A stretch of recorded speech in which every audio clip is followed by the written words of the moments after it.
Well, there's more drama at the Kennedy Center. Its annual Christmas Eve jazz performance was canceled this week as a protest against President Donald Trump.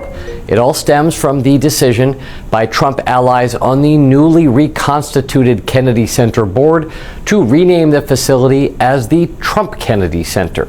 The renaming has already been challenged in court, and it has also sparked outrage among members of the Kennedy family, some Democratic lawmakers, and longtime patrons of the historic center.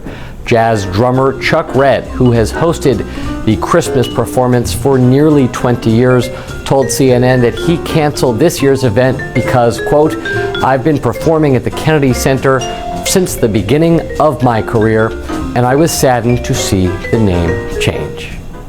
Hey everyone, and welcome back. What you're witnessing with the Kennedy Center right now isn't just political spate. It's a full-blown crisis in the arts. A national cultural landmark founded as a living memorial to John F. Kennedy has been abruptly renamed the Donald J. Trump and the John F. Kennedy Memorial Center for the Performing Arts. I mean, seriously? This move, pushed through by a board handpicked by President Trump himself with the name slapped on the building literally overnight, is what set the whole thing off. The arts community is reeling, and the initial reaction was immediate and fierce. Let's roll the first clip. This is the initial reporting on the fallout. More musicians are telling Donald Trump to go pound sand as shows at the Kennedy Center are being canceled at a rapid rate. Now, as you know, Donald Trump recently rebranded the Kennedy Center the Trump Kennedy Center as a way to honor himself. Well, immediately after he did that, artists started pulling out. They had to cancel the Christmas show because of a cancellation. Now the New Year's Eve show has been canceled. In fact, next year, they only have one national touring show scheduled, and that's in March. And this is all because artists are telling Donald Trump, you may want to honor yourself, but we're not doing that. We signed on to play at the Kennedy Center, not the Trump Kennedy Center. And now here we are. And is there a better representation of what Donald Trump is doing to the country than what he did to the Kennedy Center? Everything he touches falls apart. He looks out for one thing, himself. And in doing that, he always does well. He's got his name on the building, so he's happy. Meanwhile, everybody else suffers. The people that work there, the people that want to go there and see shows, all because Donald Trump focuses on himself first and everybody else second. We have some news right now. The Trump administration is furious after more mass cancellations plague the Kennedy Center. Rick Grenell, the new chairman of the Kennedy Center appointed by Trump, put out a tweet overnight saying that the artists who are now canceling shows were booked by the previous far-left leadership. Their actions prove that the previous team was more concerned about booking far-left political activists rather than artists willing to perform for everyone regardless of their political beliefs. Boycotting the arts to show you support the arts is a form of derangement syndrome. The arts are for everyone and the left is mad about it. This comes after mass cancellations are plaguing the Kennedy Center. A number of New Year's Eve cancellations have now rolled in. A number of performances that were supposed to happen tomorrow night won't be happening anymore, all because of the way Donald Trump and Rick Grenell are treating the Kennedy Center. Spread the word. Full updates on my Substack, linked in bio. Subscribe for free. Follow along to stay up to date on all the news that you need to know about. More to come soon. So you can see the outrage, it's palpable. But this isn't just symbolic walkouts. We're talking real tangible cancellations from respected artists like jazz legend Chuck Red, folk singer Chris Lee, and the acclaimed New York dance company Doug Varone and Dancers. Even a major scheduled run of Hamilton in 2026 was pulled earlier this year and missed the takeover. My take? The artists are saying, look, you can't politically weaponize an unpartisan arts institution and expect us to stand on that stage. Chris Lee put it perfectly. She can't perform there when American history starts getting treated like something you can ban, erase, rename, or rebrand for somebody else's ego. I'm with her 100%. However, here's the really wild part, the reaction from the center's leadership. Richard Grenell, the center's president, is fighting back with a shocking level of aggression. He didn't just criticize Chuck Red, he threatened him with $1 million lawsuit, calling the cancellation a political stunt and a classic intolerance. That's not how you support the arts, Richard. That's a strong-arm tactic that smacks of intimidation, and it's absolutely chilling to anyone who values artistic freedom. It's an escalation from we're renaming a building to we're going to bankrupt artists who disagree with us. Let's look at the set of clips which highlight these cancellations and the administration's hardline response. Please take a listen. Well, his contract said the Kennedy Center. It did not say the Trump Kennedy Center. It clearly states the Kennedy Center. And Chuck Red has been doing this for over 20 years. So I'm pretty sure he knows exactly what to do and what not to do. Now, Richard Grenell, a handpicked chairman or head of the Kennedy Center, is seeking a $1 million, right? Seeking $1 million from Chuck Red, who canceled his performance, his Christmas Eve performance, right, at the Kennedy Center due to the change of name. I mean, you don't have to be an attorney to know that he's wasting time. Legally, there's nothing he can do because the contract clearly states the Kennedy Center. And to me, Chuck Red is an American hero. To me, someone who is willing to stand up and acknowledge the rule of law. See, the Kennedy Center was written into law by Congress and the American people. Okay, and this name change did not go through Congress. It went through Donald Trump, MAGA, and his handpick of MAGA loyalists who are now chairmen and members of a committee board, whatever the fuck that is, at the Kennedy Center. So they're the one making the rules of what should go and what should not.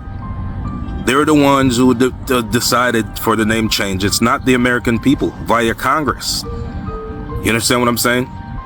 So that's basically it. Me, myself, and I'm also boycotting the Kennedy Center until the name is restored back to what it was.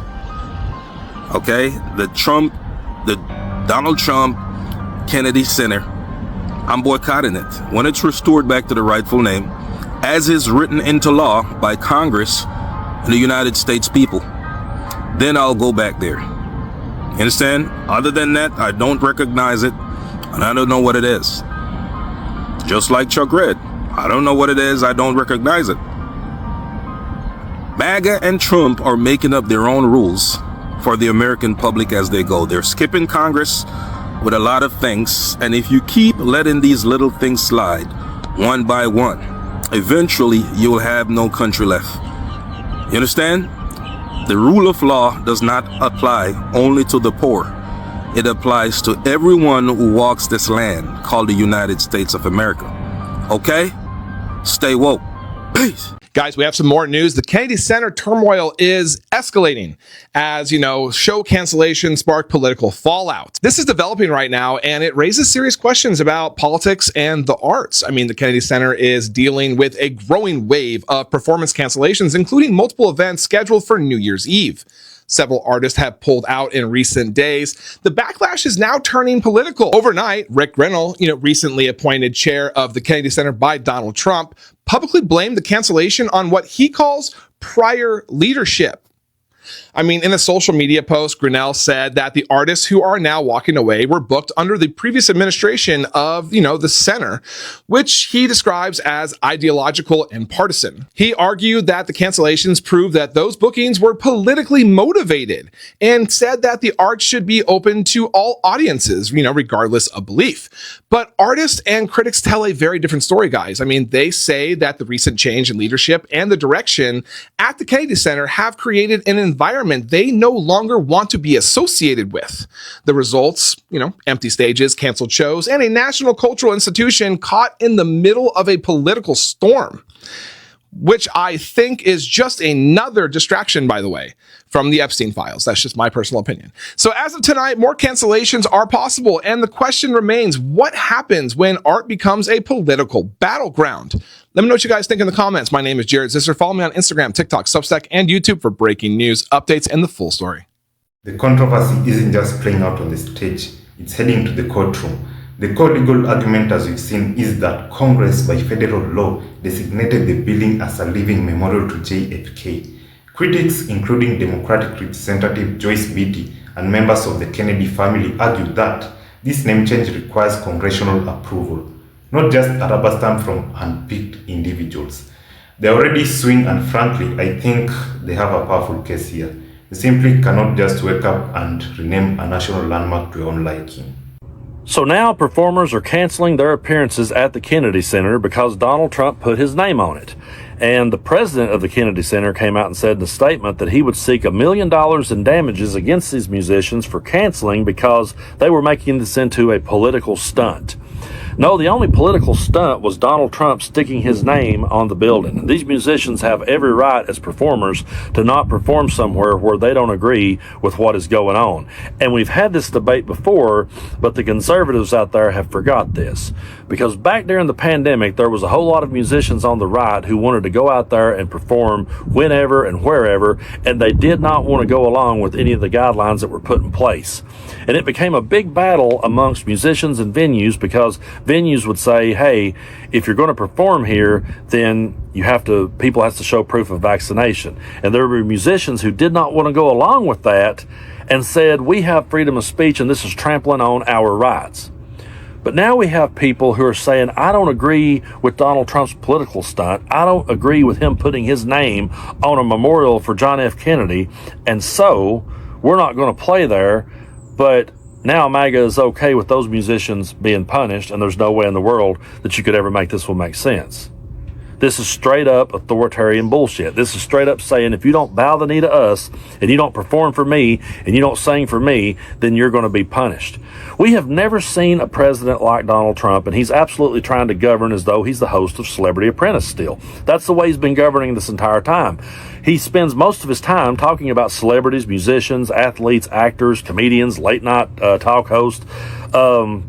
Those are the people that he goes after the hardest, and he sits there and criticizes their performances and criticizes and says they're not funny anymore, or he always tries to attack them and say they have low ratings, even though that's not true. But I've never seen a president in my lifetime so obsessed over performers, and now if you don't bow the knee to him and you don't bend the knee and come and sing for him, well then you could face punishment for not doing so.